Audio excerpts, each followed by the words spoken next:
Estamos aqui para dar voz ao povo, em defesa dos cidadãos, pela dignidade humana.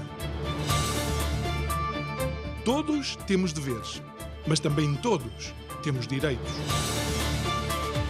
Será que existe justiça? Isto é o povo a falar.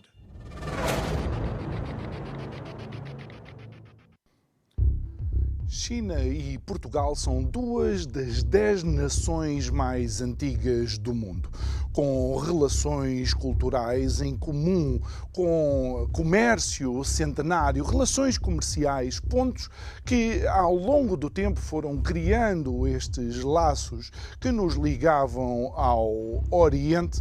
A verdade é que existia todo um potencial de desenvolvimento bilateral que estava à espera de se desenvolver. Boa noite. O meu nome é João Nuno Pinto e isto é o Povo a Falar. Estou consigo de segunda à sexta-feira, neste mesmo horário, emissão em simultâneo, Curiacos TV e Rádio Vida 97.1. O tema deste mês, Heróis do Mar, Pobre Povo? Perguntamos nós. Já disse várias vezes, mas volto a repetir, foi no mês de fevereiro de um ano, que eu agora não me recordo, que pela primeira vez o hino nacional foi tocado numa cerimónia pública. Daí estarmos a utilizar um pouco o hino nacional para questionar aquilo que se vive atualmente. E você pode perguntar, pobre povo porquê? Olha, pobre povo, aquele que não capitaliza com as suas amizades de sempre. Pobre povo, aquele que acaba por ceder a sua voz, relegando para segundo plano algumas relações verdadeiramente centenárias. Pobre povo, aquele que não coopera com os seus amigos e não cresce com eles. Pobre povo, aquele que, conhecendo outras culturas há centenas e centenas de anos, se vê relegado quase para a insignificância. Mas nem tudo é assim tão fatalista. Há a possibilidade de fazer alguma coisa diferente. Não sei é quando, nem como. Digo eu que não percebo nada disto.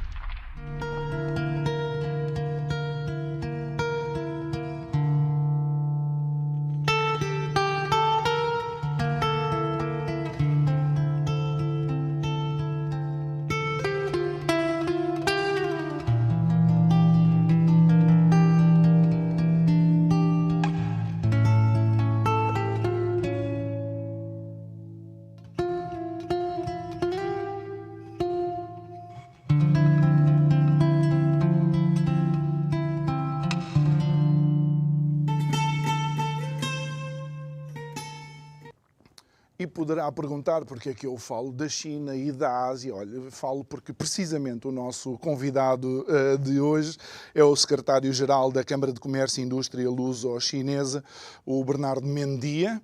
Portanto, tenho que pedir já desculpa por ter tratado por Mendia no outro programa e obviamente fica aqui o meu pedido de desculpa aos filhos do Bernardo que fizeram questão de mencionar isto. E Bernardo, claro que eu tenho aqui um tom quase fatalista, porque na realidade, se olharmos para os dados, há muito ainda que podemos fazer.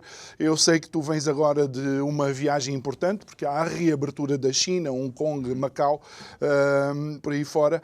Mas ainda antes de abordarmos isto, nestes últimos dias aconteceram algumas coisas que era importante tirar da frente, ouvir a tua opinião para então podermos avançar para a conversa. Primeiro, comecemos por este episódio do balão. Qual é a leitura que tu fazes disso? E, inclusive, é porque estavas lá, como é que sentistes não só a comunicação social chinesa, mas como o cidadão chinês a entender este episódio? João Nuno, antes de mais, muito obrigado pela oportunidade mais uma vez. Os meus filhos vão ficar muito satisfeitos também. E ainda antes, se calhar, do balão, só ainda relativamente à introdução, só dizer, apesar do fatalismo e de alguns números menos positivos, eu acho que devemos encarar com muito positivismo aquilo que nos espera no futuro, e não com negativismo, porque nós, portugueses, somos afortunados, vivemos na Europa, temos as relações históricas que temos e conseguimos realmente, e temos todos os meios para capitalizar nessas relações históricas e no facto de estarmos na Europa. Traz-nos muitas vantagens. E, portanto, eu gostava também de deixar essa mensagem positiva, porque aquilo que vejo, mesmo nas empresas e com quem falo, e até nesta viagem, aquilo que vejo é que existe entusiasmo de novo e está toda a gente, principalmente neste meio e nesta plataforma entre Portugal e a China, está toda a gente com muito entusiasmo de retomar os negócios. É por isso que eu, no final de cada nota introdutória, digo eu, que não percebo nada disto, para quem percebe poder dizer aquilo que tu disseste. Mas não vamos por aí, porque senão temos que trocar alguns números. Mas vamos então ao episódio do balão. Não sei como é que então fazes a leitura, como é que sentiste esta questão lá. Muito bem.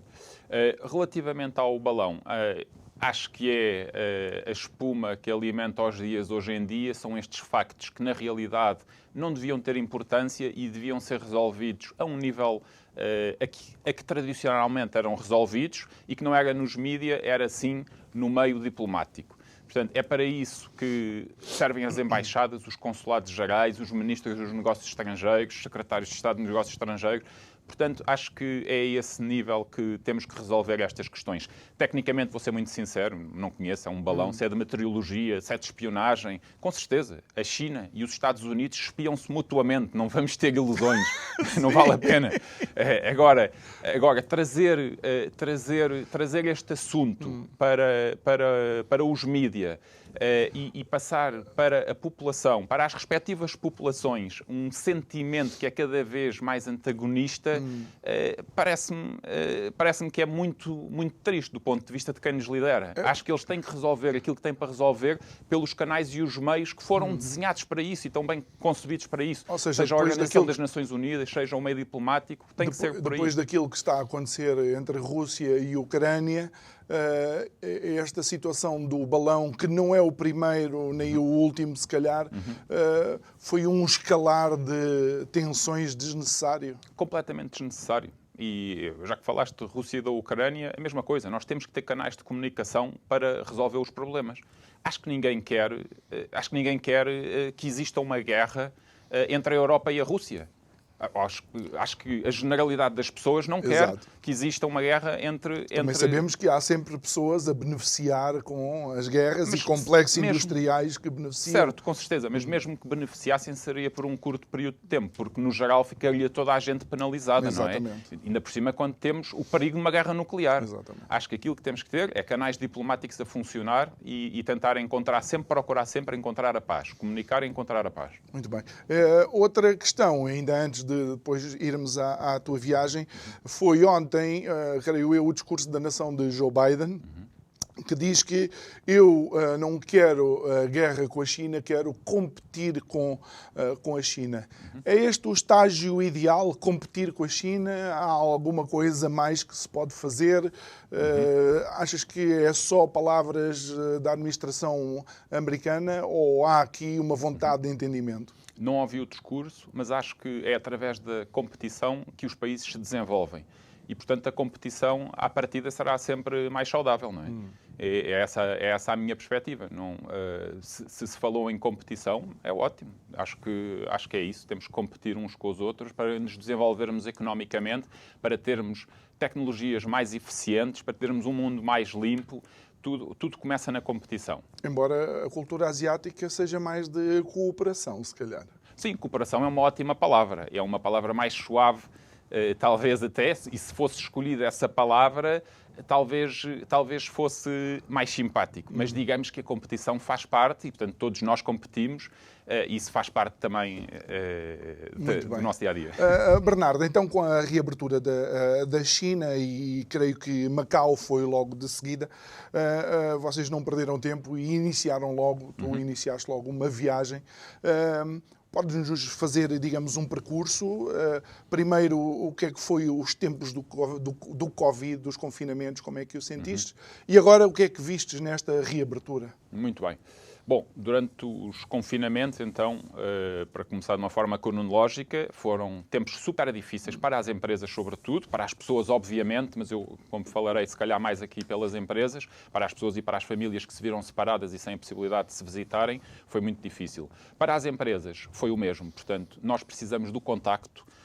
Nós, empresas, precisamos do contacto uns com os outros. Chegámos a cair no limite de as próprias empresas que fazem as inspeções e as verificações que permitem exportar e importar produtos de parte a parte, não era possível realizar na China, porque os técnicos não se podiam lá deslocar. Portanto, houve ali realmente uma altura que foi muito complicada para as empresas. Passado esse período e agora com a abertura, realmente que também foi de um momento para o outro, não é? Foi de um momento para o outro, foi até inesperado, até para mim, que continuei a visitar, sobretudo, Hong Kong, porque Hong Kong tinha uma série de facilidades que tornavam as viagens mais fáceis e, portanto, Hong Kong conseguia visitar. É claro que mesmo os empresários que tivessem justificação para isso conseguiam visitar a China durante este período. Não era fácil, era preciso obter os respectivos vistos e justificar muito bem porque é que era necessário visitar. E depois passar por todos aqueles estágios, não é? E depois passar por todos esses estágios, mas ainda antes disso explicar porque é que era preciso visitar. Isso era algo que não se pudesse fazer por Zoom ou por esses meios telemáticos. Mas pronto, ultrapassado esse período mais difícil, agora a China abriu e aquilo que posso dizer é que para nós foi bastante importante ser o primeiro local a visitar ser Macau, pelas relações históricas que temos e que muito bem referiste há pouco. Era muito importante dar esse sinal, também porque temos nós, Câmara de Comércio e Indústria Luso-Chinesa, temos uma delegação que faz este mês, faz já 31 anos, portanto fez 30 anos e não pudemos celebrar esse momento. E vamos lançar uma série de iniciativas que podemos a seguir falar, mas só para começar por Macau. Realmente foi uma experiência muito interessante, porque, por exemplo, eu nunca tinha atravessado ainda a nova ponte que liga Hong Kong a Macau. Liga não só a Macau, mas também liga à China. Neste caso, eu fui só a Macau. E foi muito interessante, porque aterrei às 5h50 da tarde e às 7h15 estava a jantar num restaurante em Macau. Ou seja, eu, desde que aterrei, fui recolher malas, tive que passar a fronteira, depois para entrar em Hong Kong, depois voltei a passar a fronteira para sair de Hong Kong e voltei a passar outra fronteira para passar para o lado de Macau e atravessar uma ponte de 30 km. Mais de 30 km. E foi só nesse espaço de tempo. É incrível. Às vezes no IC19 que liga Sintra a Lisboa, tu consegues fazer nesse tempo. Se bem que há aqui uma coisa que também é preciso dizer, é que não havia filas em lado nenhum. Portanto, eu sentir-me sozinho naqueles espaços gigantes, ainda não... Portanto, eu fui imediatamente após a abertura e Ainda havia algum receio, talvez, alguma incerteza? Esta parte das viagens internacionais ainda. Já quando cheguei a Hong Kong, fiquei surpreendido, porque não vi... A Hong Kong não, peço desculpa, a Macau. Fiquei realmente bastante surpreendido. Porque, ao contrário daquilo que eu esperava, que era ver uma cidade vazia, estava completamente cheio. Estava como se ainda estivéssemos em 2019. O que é que aconteceu? Já a parte da China, da fronteira da China com Macau já estava aberta, era o Ano Novo Chinês, e, portanto, eu cheguei em pleno Ano Novo Chinês, no terceiro dia do Ano Novo Chinês, e, portanto, estavam todos os hotéis, todos os casinos, as ruas, foi realmente... pinha, ainda bem. Olha, uma das tuas primeiras reuniões é logo com o Instituto de Promoção do Comércio e Investimento de Macau. É o equivalente ao nosso ICEP. Exatamente. O que é que tu sentiste da parte desta instituição relativamente a este período e, acima de tudo, também qual é a expectativa para o futuro em termos de relações comerciais com Portugal? Em primeiro lugar, uma coisa que aconteceu foi eles mudaram de instalações, entretanto, estão numas instalações mais modernas. Estão junto no mesmo edifício do Fórum Macau, que é uma entidade promovida pelo governo central em Beijing e que pretende precisamente promover as relações entre a China e os países de língua portuguesa. E, portanto, tive a oportunidade de visitar o centro de exposição, é o centro de exposição dos produtos portugueses e de língua oficial portuguesa, que é interativo, está muito bem feito e, portanto, foi muito bom visitar, até porque eu conhecia o anterior e, portanto, ver que houve esta evolução mesmo durante a pandemia. Relativamente ao IPIM, ao Instituto Português de Investimento de Macau, estão com muita vontade também de fazer. Aliás, no dia a seguir a eu os ter visitado, eles vieram a Portugal.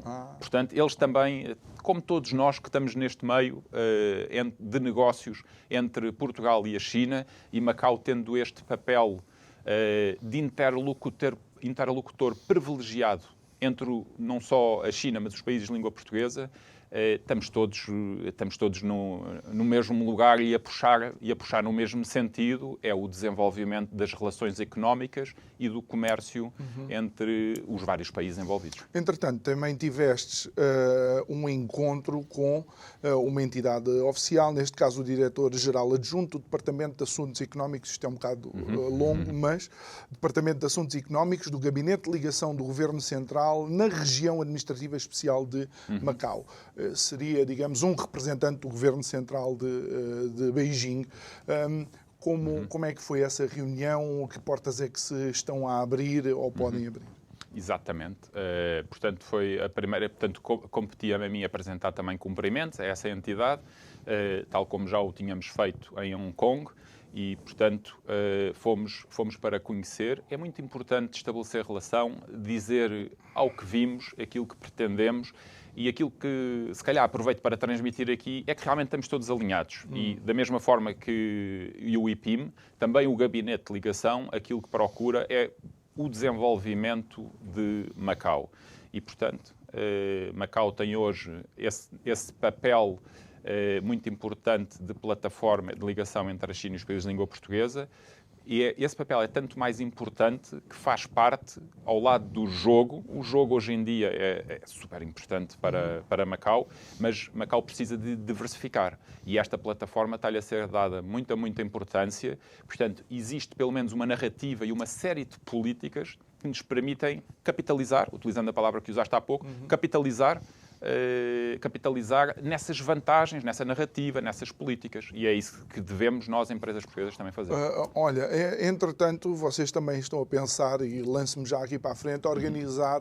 Esta viagem tua foi uma viagem quase espontânea, não é? Porque, havendo a abertura, foste tu, sozinho, creio eu, fazer esta viagem. Mas já estás a organizar então uma viagem com um grupo de eventuais até empresários. Exatamente.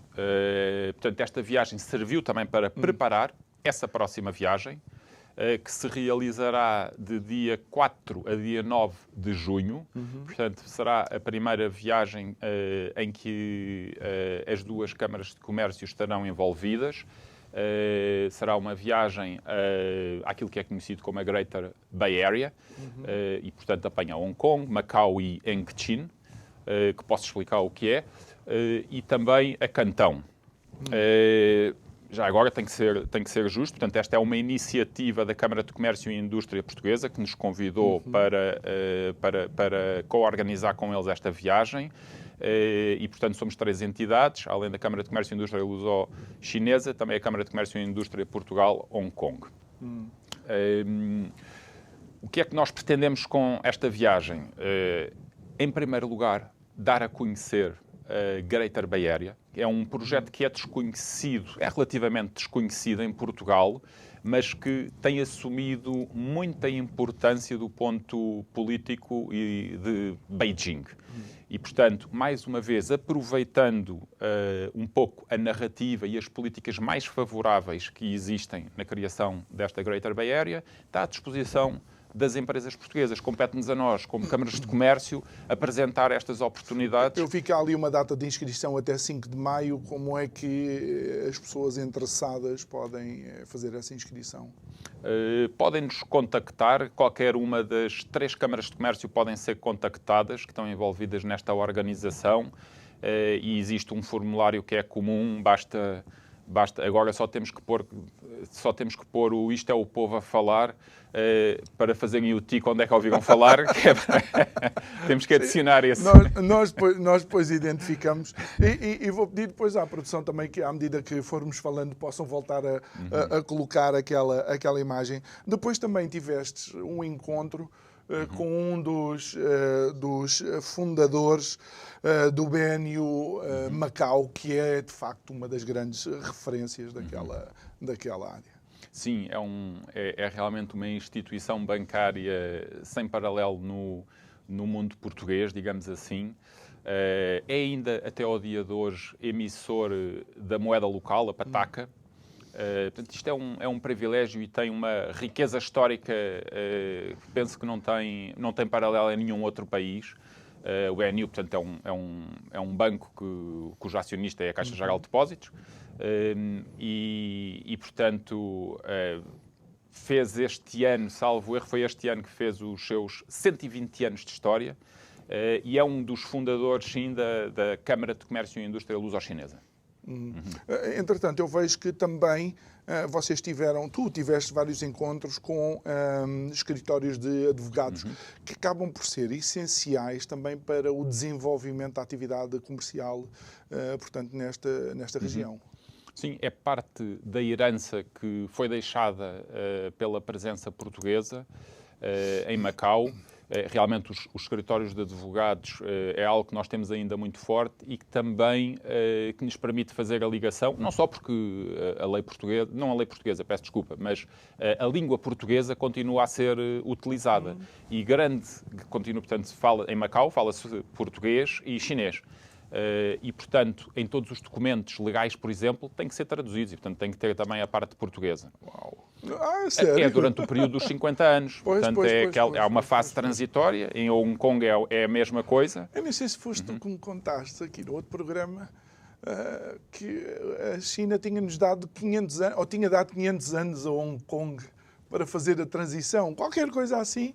E nós propusemos 50. Há uma história qualquer assim, que acima de tudo serve para mostrar a concepção diferente de tempo que os orientais têm em relação a nós. Eles não tinham pressa nenhuma, ficaram surpreendidos por nós nos Mas queremos. os 500 anos é a primeira vez que estou a ouvir. Mas não, é qualquer coisa assim. Eu depois, no final, enquanto bebemos mais um café, confirmamos essa história. Olha, por outro lado, eu vejo que tu tens aí um livro e sei que, de facto, há algo que é necessário ter em conta. É toda a nossa história. Por assim dizer, Portugal não cai de paraquedas no Oriente, não cai de paraquedas na China. Há todo um capital humano e referências históricas e um passado que pode ser utilizado para a construção de um futuro comum, não é? Sim, sem dúvida. Além do trabalho dos escritórios de advogados, dos vários portugueses que temos, realmente as universidades também têm tido um papel bastante importante. Aqui, no caso, é a Macau City University, que promove várias publicações. Neste caso, a publicação que tem aqui... Posso passar? Obrigado. A publicação... e não é só... Essa é uma publicação. Eu participei também com um dos trabalhos que foi publicado e, nesse caso, é uma história muito interessante que é a forma, e que também se enquadra com aquilo que estávamos a falar há pouco, e que é o papel da diplomacia. E, neste caso em particular, o papel da diplomacia desportiva na aproximação dos povos. Aí eu conto vários casos, mas sempre baseado na história do Sporting Clube de Portugal, que fez uma série de viagens, desde o Brasil em 1926, depois a vários países no sul da África, Angola, e uma delas que eu creio que tem muito interesse para este tema é precisamente a viagem à China de 1978. Ainda antes de Deng Xiaoping, que só seria nomeada em dezembro, e portanto essa viagem decorre em junho de 1978 e juntamente com essa delegação do Sporting Clube de Portugal, que era aí que foi a equipa principal do Sporting que foi, com o João Rocha, que era o presidente na altura, ia também uma pessoa que veio a ser muito importante na história de Portugal, que era o ministro Veiga Simão, e ele ia com uma carta do presidente-general Ramalhianes, para entregar aos líderes chineses no sentido de demonstrar a nossa vontade de abrir a embaixada na China. E pronto, e assim foi. Portanto, ou seja, poucos meses depois abrimos a embaixada. O desporto serviu, digamos, de ponte. Sim. Para... Serviu sempre. E é pena, já agora, peço desculpa estar-te a cortar, e já agora é pena, há bocadinho falámos do balão, era sobre estas coisas que realmente os países deviam estar mais preocupados em fazer. Bernardo, é verdade, mas já viste que neste momento há já vozes a querer impedir os atletas russos de participar nos Jogos Olímpicos. Uma coisa foi durante a Guerra Fria, ou seja, os americanos não foram a Moscovo, os russos, os soviéticos não foram a Los Angeles. Não é? Agora estamos a ver que até as áreas onde podem existir possibilidade de diálogo estão a ser cortadas e estão a ser censuradas quase. Sim, é uma pena porque nós precisamos de ter pontes, precisamos de continuar a falar com as pessoas que estão do outro lado e que pensam de uma maneira diferente de nós.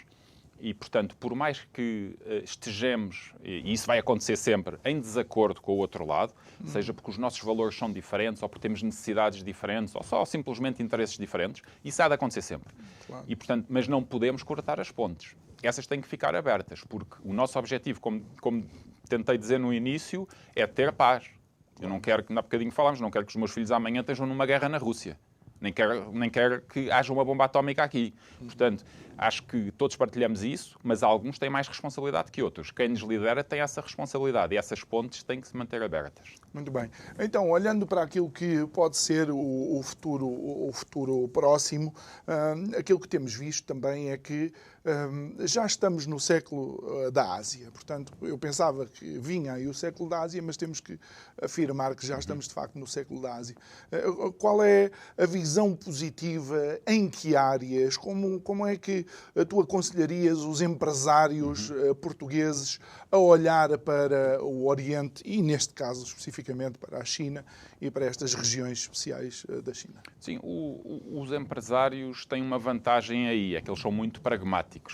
E, portanto, aquilo que eu aconselho sempre é a deslocarem-se aos mercados.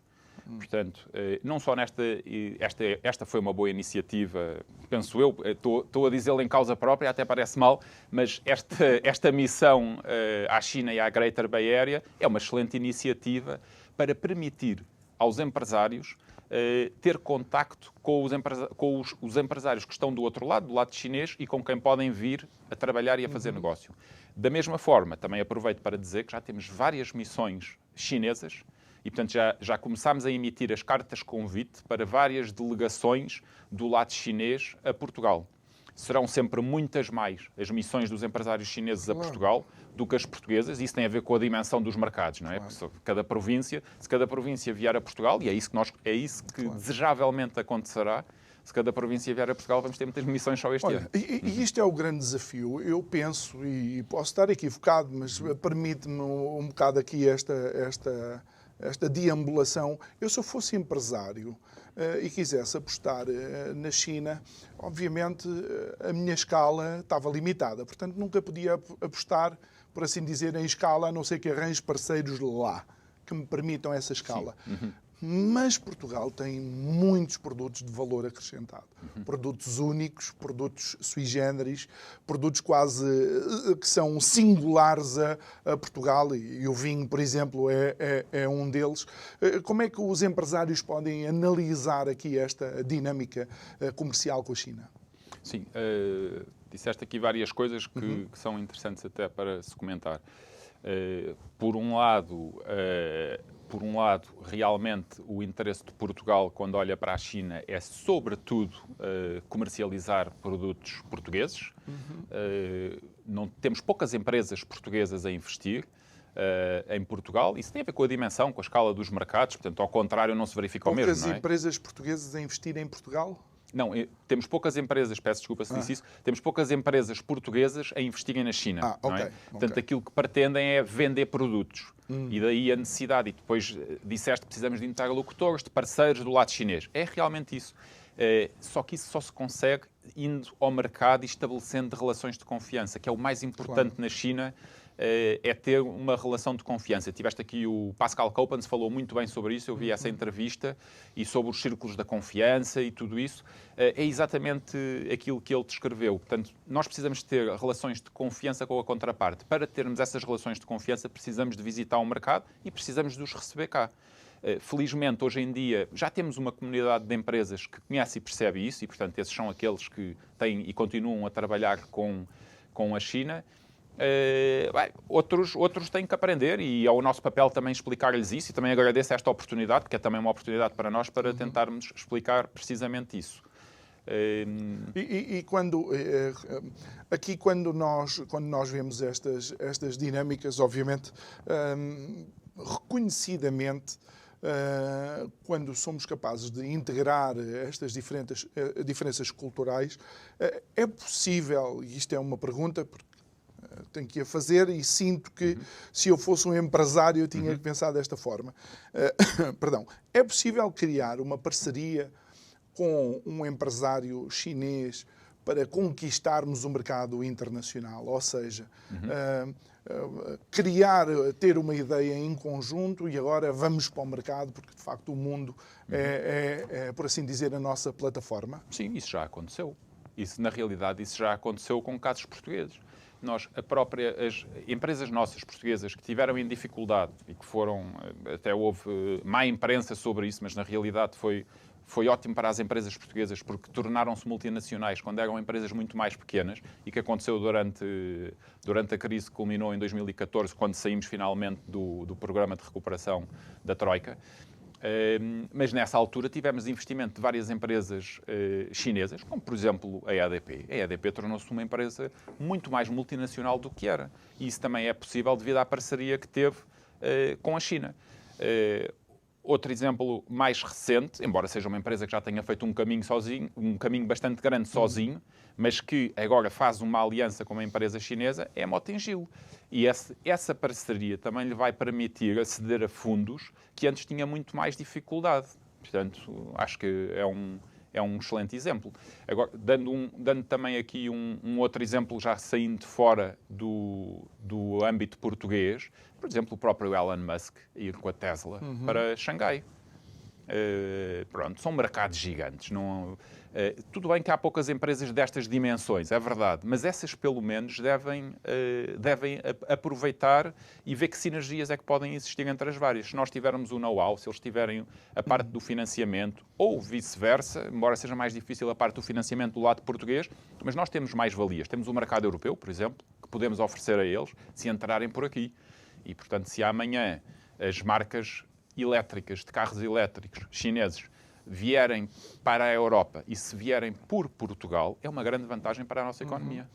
Daí o interesse no Porto de Sines, por exemplo, se calhar. Isso são negociações que estão a ser tidas, ou creio que já chegaram a bom porto, passando a redundância, pois. Não sei. Olha, relativamente ainda a esta questão que estamos a falar, é importante nós entendermos que quando falamos em relações comerciais, por assim dizer, nós também estamos a falar em que ambos vão ganhar, não é? Se um empresário português começar a pensar, por exemplo, no mercado de uma cidade como Xangai, já tem o dobro do mercado que tem em Portugal. Só numa cidade. Ou mais, Xangai, 25 milhões. Pois. Como é que eu posso dar escala, então, a uma... não sei, ao meu empreendedorismo na China? Em primeiro lugar, já que falámos aqui primeiro da parte comercial, é preciso só explicar que, na realidade, existe um desequilíbrio grande na balança comercial entre Portugal e a China, em que a China nos vende muito e nós vendemos pouco comparativamente. Essa é uma situação que, obviamente, nos penaliza a nós, mas que não interessa à China. A China prefere ter relações o mais equilibradas possíveis. Não é por acaso que foi criada em 2018 a China International Import Expo, que é precisamente uma feira que está dedicada à exposição de produtos estrangeiros para a economia chinesa comprar, no sentido de equilibrar mais a relação com o resto do mundo. Essa será uma missão que também vamos organizar este ano, em novembro, dia 5 a 10 de novembro, também vamos organizar essa, além da missão que estamos agora a passar no ecrã. E depois, relativamente ao tamanho do mercado e à escala, o que é que acontece? Também não existe um empresário chinês que tenha todo o mercado de Xangai. Portanto, o que existe é importadores ou representantes de marcas, que é isso que nós precisamos aqui em Portugal, não é? Importadores e representantes de marcas que têm os seus próprios canaizinhos de distribuição. E eu digo canaizinhos porque podem ser muito grandes, mas é muito difícil haver uma empresa que tenha um mercado inteiro como Xangai para fazer a distribuição. Portanto, cada um tem o seu. E isso também nos põe, de certa forma, em pé de igualdade em termos de capacidade de fornecer. Portanto, muitas vezes se diz, mas se a China nos pedir 1% do que eles consomem disto e daquilo, só que isso não acontece. A verdade é que isso não acontece. A China não nos pede 1% disso, não é? Agora, se formos uma empresa que está a competir com outros players, e aqui já estamos a sair do plano das pequenas empresas e do comércio, se formos uma TMG, que tem fábrica, uma empresa portuguesa, que tem fábrica na China, aí já está a competir. Eles sim precisam de capacidade e precisam de criar consecutivamente alianças, aumentar a capacidade de produção. Aí sim, aí temos várias... Por isso é que foram para a China e têm lá a fábrica própria. E quais seriam as áreas em que um empresário português poderia apostar? Sobretudo, aquela que é mais tradicional é a dos bens agroalimentares, onde o facto de estarmos inseridos no espaço europeu nos traz vantagens relativamente à qualidade do produto. Não é que tenha mais ou menos por estarmos ou por não estarmos, mas a verdade é que isto tem um selo de qualidade, o facto de estarmos na União Europeia. E, portanto, aí temos muita vantagem. Mas não só aí. Nós temos tido parcerias no âmbito dos oceanos, das energias renováveis. São preocupações muito grandes também no lado chinês e, portanto, eles estão também bastante interessados em tudo o que seja essas temáticas. Não há propriamente limites relativamente às áreas. Na China, todos os setores são possíveis e têm mercado. Todos os setores são possíveis? Sim, e têm mercado. E têm mercado. Uau, porque a ideia que vão transmitindo é que aquilo há limitações e tal, mas... Então só para fazer aqui um parênteses relativamente a todos os setores que têm mercado. Na realidade, nos bens agroalimentares, há por vezes limitações que nos são colocadas pelo lado chinês, relativamente às autorizações para exportar. Portanto, há muitos produtos portugueses que, infelizmente, ainda não conseguimos exportar. Portanto, esse é um trabalho diplomático e da AICEP, trabalhar com as autoridades chinesas no sentido de obter essas autorizações, homologações, certificações, o que seja necessário. Felizmente tem-se avançado, mas avança-se ainda a um ritmo muito lento. Conheço alguns desses dossiês, conheço, e sei que não é por falta de iniciativa ou de tentativa do lado português, é porque os processos são muito morosos, também do lado chinês, e isso acaba por nos atrasar, essas homologações. Isso é interessante porque vai quase em contraciclo daquilo que vamos ouvindo. É que o Pascal disse aqui que Xi Jinping é um burocrata, gosta de burocracia e de ordem. E aquilo que ouvimos de vez em quando é que a burocracia atrapalha o desenvolvimento económico. E isto é um paradoxo na China, antes pelo contrário, parece que a burocracia permite algum controlo sobre o desenvolvimento económico, não é? Sim, é um paradoxo e é um paradoxo muito engraçado, porque realmente há processos que são muito morosos, muito longos, mas uma vez que está tomada a decisão, são super rápidos. Tudo se implementa, como aconteceu agora com o levantamento das restrições de Covid. É uma coisa extraordinária, não é? Ao passo que, por vezes, aqui em Portugal, andamos sempre de trás para a frente nas coisas. Quer dizer, por exemplo, olhando para aquilo que é a nossa competitividade fiscal, eu não sei, o nosso código do IRC ou IRS, ou lá o que seja, já foi alterado quase 600 vezes. É difícil manter. Parece que lá, não só na China, mas no Oriente, quando a decisão é tomada, aquilo é para se manter daí ser pensado durante tanto tempo. Sim, nem sempre necessariamente é o facto de estar a ser pensado.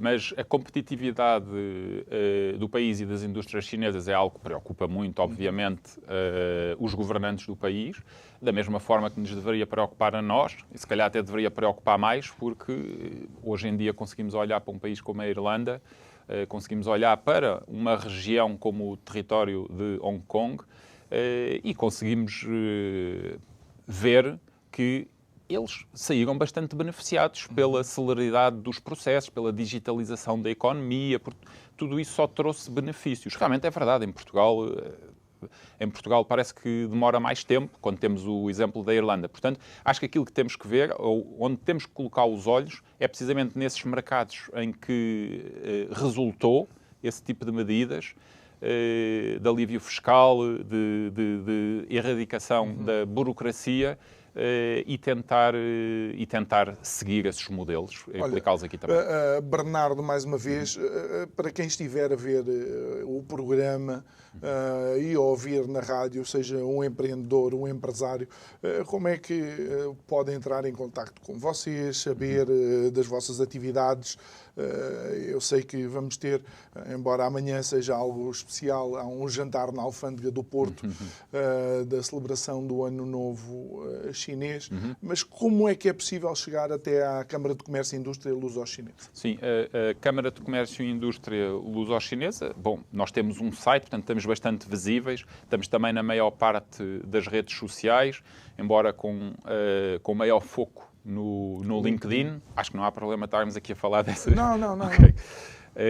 E, portanto, nós estamos completamente acessíveis e seguimos com muita atenção. Qualquer contacto que nos seja feito, quer através do website, que estão lá todos os nossos contactos, de e-mail, telefones, tudo, quer através do LinkedIn, nós respondemos rapidamente. E aquilo que convidamos quem tenha interesse nisso é que se faça associado e que participe nos nossos eventos. Nós organizamos não só este tipo de missões empresariais, mas também organizamos muitos eventos aqui em Portugal, eventos sobretudo de esclarecimento, de informação. O de amanhã que referiste é organizado pela Câmara de Comércio e Indústria Portugal-Hong Kong, aliás, co-organizado, porque na realidade é organizado pelo Hong Kong Trade and Economic Council, Hong Kong ETO, Economic and Trade Office, peço desculpa, e também pelo Hong Kong Trade, TDC, Trade and Development Council.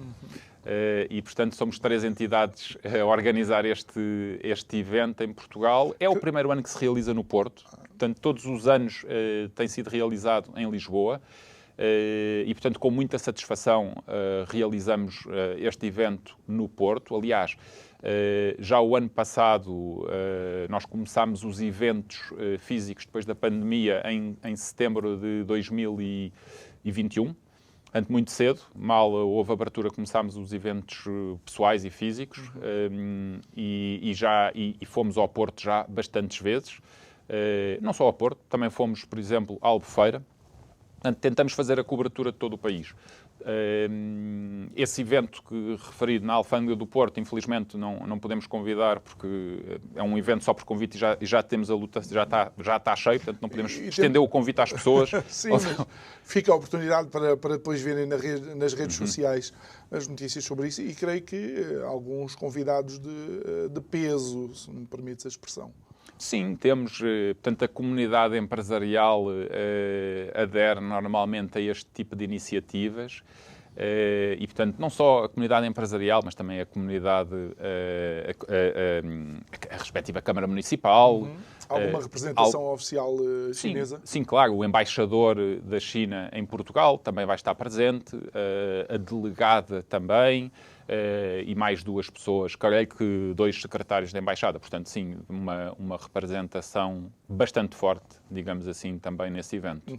E estamos a chegar aos últimos 5 minutos da nossa conversa. Andou depressa. Pois, como é que tu prevês, então, os próximos meses, a recuperação económica? Como é que tu sentes que esta questão da guerra está de facto a afetar a tranquilidade e a paz entre as nações, seja ela qual for, há sempre uma paz mais desequilibrada que outra. Qual é a perspectiva que tu tens? Da parte que me diz respeito, que é a parte da China, as perspectivas são extremamente positivas, porque a China esteve fechada há 3 anos. Neste momento há realmente uma vontade enorme. Nós vemos pelo número de inquéritos que temos tido, pelas delegações, o número de delegações que nos têm consultado para vir a Portugal, conhecer o mercado, e, portanto, as nossas perspectivas são, de facto, muito, muito positivas para os próximos tempos. Nós próprios, além da missão que já anunciámos de 4 a 9 de junho a Hong Kong, Macau e Cantão, também iremos em novembro à China International Import Expo, que é aquela feira que eu referi, e fora isso iremos mais e continuamos a prestar os nossos serviços de acompanhamento de empresários à China, em que organizamos tudo, temos a capacidade e temos uma equipe extremamente profissional e, portanto, já tínhamos saudades, mas felizmente estamos a ter muito trabalho e, portanto, é claro que as perspectivas são muito positivas agora para os próximos tempos. As pessoas não sabem, mas quando se fala é muito trabalho, literalmente, porque eu recordo-me, estavas tu já dentro do avião para sair para Hong Kong, e ainda estávamos a trocar mensagens, porque foi na altura em que entrevistámos o Coppens, e vocês gentilmente nos cederam, digamos, o nosso texto em português, traduzido para chinês, que de facto a ti agradeço. A ti não, porque não falas nada de chinês, mas a quem o traduziu. Mais uma vez, não temos que, enquanto empresários, ficar preocupados com a realidade económica de Portugal. É possível um desenvolvimento económico sem nos deixarmos amedrontar pelo que acontece aqui? De todo. Temos visto tantos bons e grandes empresários portugueses que, contra tudo e todos, têm... não necessariamente contra tudo e todos, mas têm conseguido... Contra os fatores que não controlam. Exatamente. De acordo com os condicionantes que têm conseguido e que não se têm deixado limitar por qualquer condicionante ou desculpa. Os empresários são, por definição, alguém que luta contra obstáculos e dificuldades. E, portanto, um bem-aja aos nossos empresários, porque o trabalho tem sido ótimo e tem que continuar, e temos que continuar a acreditar e, sobretudo, a trabalhar, porque os resultados aparecem sempre. Sim, e posto isto, também é necessário, talvez, também pensar que deve haver um período de investimento. E quando eu digo investimento, nem só é investimento de dinheiro, é investimento de tempo, não é? Sim. Não é porque a China tem muitos 1.000 milhões de pessoas que agora amanhã já dominam 1% do mercado. Sim, é verdade. Aí pode estar a dificuldade para muito pequenos empresários. Se não tiverem realmente os meios sequer para irem à China, vai ser difícil, porque as deslocações custam dinheiro, os hotéis custam dinheiro. E, portanto, aí tem que ter, além do tempo, tem que ter uma base. Agora, o que seja todos os outros empresários, não precisam de ser médios, podem ser pequenos empresários que queiram apostar no mercado, que trabalharem, que estudarem o mercado. Temos que ser muito autodidatas também. É claro que as câmaras estão cá para ajudar, mas os empresários, quem vai fazer as vendas, são esses empresários. Portanto, nós organizamos os eventos para transmitir o conhecimento, organizamos as viagens para ir à China e organizamos as delegações chinesas que vêm a Portugal. Quem estiver connosco vai ter com certeza oportunidades, até para fazer uma primeira avaliação sem ir lá, basta estar connosco quando as delegações vêm cá, e num segundo momento ir connosco. E, portanto, estão todos convidados a isso. E de facto, é possível também eu, enquanto empresário, aproximar-me da Câmara de Comércio e vocês já me colocarem em contacto com algum? Temos serviços que são pagos. Portanto, temos serviços que são pagos e, mediante o perfil e do pedido das empresas, nós podemos fazer isso. Se os empresários pretenderem só beneficiar das oportunidades de networking, aí o convite que faço é que se associem, que se tornem associados e que participem nos nossos eventos. Muito bem. Bernardo Mendia, secretário-geral da Câmara de Comércio e Indústria Luso-Chinesa, obrigado por ter estado aqui connosco. Muito obrigado a si que também nos acompanhou em mais um Isto é o Povo a Falar. Amanhã regressamos. Hoje estivemos aqui no Oriente a falar um bocadinho da China, Hong Kong e Macau e da potencial possibilidade de negócios entre nós e eles. Afinal, nós não caímos lá de paraquedas, já lá vamos há muitos séculos. Assim, um muito obrigado. Resta-me agradecer e dizer que amanhã estamos aqui à mesma hora para mais um programa. Boa noite, até amanhã.